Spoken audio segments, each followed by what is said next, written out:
지금 10월달 정도부터 해가지고는 거래 자체가 몇 개 안 됐어요. 그러니까 이제 올해 상반기보다도 줄어든 거죠, 지금. 급하게 바뀔 게 아니면 좀 기다려야 된다고 이야기를 드려요. 성동구에 있는 아파트들도 힘이 좀 붙이고 있다라고 보여지고, 성동구의 아파트가 굉장히 매력적이다라고 보기에는 한계가 좀 있다라고 봐요. 엄습하던 집값 하락 분위기는 10월이 지나 11월로 접어들며 완전히 시장을 장악했습니다. 줄어들고 있는 거래량 속에 확인되는 매물은 지난 7, 8월 반등했던 시기의 가격을 유지하고 있지만 실제로는 올해 초보다 더 떨어진 곳도 적지 않은데요. 매도 물량이 쌓이는 상황에서 통계에 잡히지 않는 심리적 시세는 대세 하락으로 기울었다 해도 과언이 아닙니다. 마용성의 위용을 떨치던 성동구의 최근 부동산 거래 상황을 보면 하락 분위기를 피하지 못하고 최고가는 물론 일부 반등거래 가격마저 반납하고 있는데요. 아파트가 몰려있는 성동구, 금호동과 행당동의 집값을 통해 시장 분위기를 브릿지가 체크합니다. 성동은 강남의 대체 투자처로 주목받았습니다. 사실 이마저도 한국 부동산 역사에서 상당히 오래된 이야기죠. 마용성은 부동산 상승기 전부터 주목받았던 만큼 영끌족이 접근하기엔 다소 높은 가격대를 형성하고 있었습니다. 최근 하락했다 해도 여전히 10억대 시세가 즐비했죠. 하지만 부동산 침체가 시작되자 서울 외곽지역, 노도강의 하락세와 함께 집값 그래프는 즉각 우하향했습니다. 성동구 금호동의 벽산 아파트 전용 84제곱미터의 최고가 거래는 2022년 1월 15일 16억 원이었습니다. 하지만 최근 거래는 절반 가까이 떨어졌는데요. 지난 11월 12일 같은 면적이 9억 5천만 원에 손이 바뀌었죠. 최고가 대비 6억 5천만 원, 41% 하락했습니다. 벽산 아파트 바로 건너편 상대적으로 신축인 레미안 하이리버에서도 최근 저가 거래가 포착됐습니다. 레미안이란 브랜드를 가진 만큼 하락폭이 적었다곤 해도 피하긴 어려웠죠. 이 아파트 전용 59제곱미터의 최고가는 2021년 9월 29일 15억 2천만 원이었습니다. 그러나 최근 이뤄진 거래는 12억 2,500만 원으로 최고가 거래 이후 신저가를 기록했죠. 2억 9,500만 원, 19% 하락한 거래죠. 이 아파트들은 5호선 신금호역과 가깝습니다. 신금호역은 종로, 광화문 등 강북지역 업무지구로 이동하기 편합니다. 강남에서 강북으로 들어오는 첫 번째 역은 3호선 옥수, 금호역이죠. 금호동 안에서도 금호역 인근이 상대적으로 선호도가 더 높은 편입니다. 신금호역 인근 아파트가 먼저 하락하는 이유로도 해석되죠. 금호동과 왕십리동 사이의 행당동에도 다수의 아파트가 포진돼 있습니다. 그러나 옥수, 금호 대비 상대적으로 노후한 아파트도 많죠. 그리고 교통편도 일부 부실한 면이 있습니다. 그래서일까요? 10억을 반납한 아파트도 금방 등장했습니다.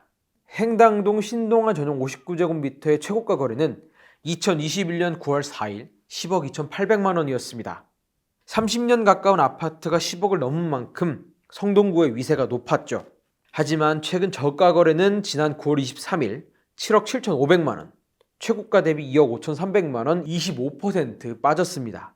이후 같은 면적의 거래는 2달 넘게 보이지 않습니다. 매수자들에게 더 이상 매력적인 물건이 아니기 때문일까요? 그렇다면 신축에 가까운 아파트의 분위기는 어떨까요? 대형 브랜드이자 서울숲이란 프리미엄도 갖춘 행당 서울숲 푸르지오 전용 59제곱미터의 최고가는 2021년 9월 13일 13억 원까지 기록했습니다. 그러나 최근 신저가는 다시 10억 원대로 내려왔는데요. 지난 10월 4일 10억 7,500만 원에 거래됐습니다. 최고가보다 2억 2,500만 원, 18% 하락한 상황이죠. 성동구에서도 행당동은 더욱 경사진 지역입니다. 그래서인지 상대적으로 신축인 아파트의 층고도 한계가 있죠. 아직 재정비와는 거리가 있다곤 하지만 향후 사업 진행에도 좋지 않겠죠.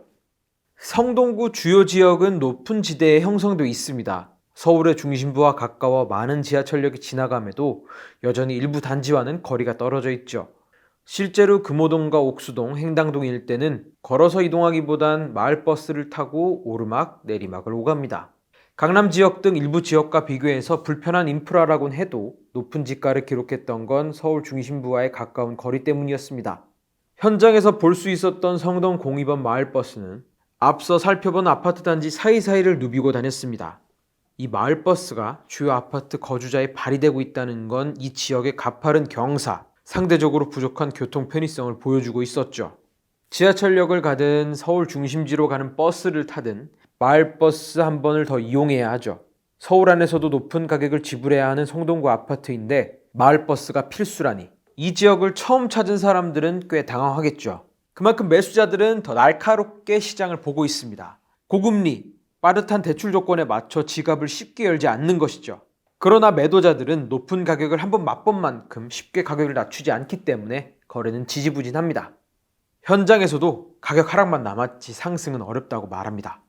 거래가 이제 활발하진 않고요. 지금 10월달 정도부터 해가지고는 거래 자체가 몇 개 안 됐어요. 그러니까 이제 올해 상반기보다도 조금 오히려 줄어든 거죠, 지금. 금리 부분도 불안정하고 내년에 조금 부동산 경기가 안 좋을 거라는 그런 좀 인식이 많으세요. 그래서 이제 파시는 분들도 어떻게 될지 정확하게 모르시니까 불안감 느끼시고, 그리고 사시는 분 입장에서는 시장 불확실성 때문에 지금 급하게 서두르질 않고 있거든요. 그러니까 매도자분들이 좀 의뢰를 하실 때는요, 조금 가격적인 부분을 금매로 하시지 않으시면 거래가 좀 힘드시고, 만약에 이제 급하게 파실 게 아니면 좀 기다려야 된다고 이야기를 드려요. 전문가들 또한 부동산 광풍이 더는 어려울 때 성동구는 과거의 위용을 찾기 쉽지 않을 것이라고 전망합니다. 강남 3구마저 가격이 하락하는 상황에서 상승까지는 오래 걸린다는 거죠. 전반적인 시장의 대세 흐름조차도 위축이 되어 있는 상황이기 때문에 성동구에 있는 아파트들도 힘이 좀 붙이고 있다라고 보여지고, 성동구에 있는 아파트 신축이나 대장 아파트 외에는 시장을 견인하는 아파트가 아니기 때문에 힘들 수 있겠다라고 보는 거죠. 주상복합 형태의 그런 초고가 아파트 시장이 가장 핵심인 아파트 상품인 거지, 이게 뭐 일반적으로 우리가 생각하는 대규모의 단지로 봤을 때는 한계가 좀 있다라고 봐야 돼요. 거래가 점점 줄고 있습니다. 1000가구 이상의 대단지에서도 한 달에 두세 건의 거래만 있습니다. 워낙 소수의 거래다 보니 이를 시세라고 보기 어렵고 심리적인 집값은 우리가 확인할 수 있는 계약가보다 더 낮아졌을 가능성도 있습니다. 단지 버티는 것뿐이죠. 내내 동결된 금리를 올해 말에는 결국 올릴 수밖에 없을 것이라는 전망도 있습니다. 시장 금리는 이미 높아지고 있죠. 앞으로도 집값 상승 여력은 부족해 보입니다. 지역별 집값, 브릿지가 앞으로도 꼼꼼하게 확인해 드리겠습니다. 도움이 되셨다면 구독과 좋아요, 알림 설정 부탁드립니다.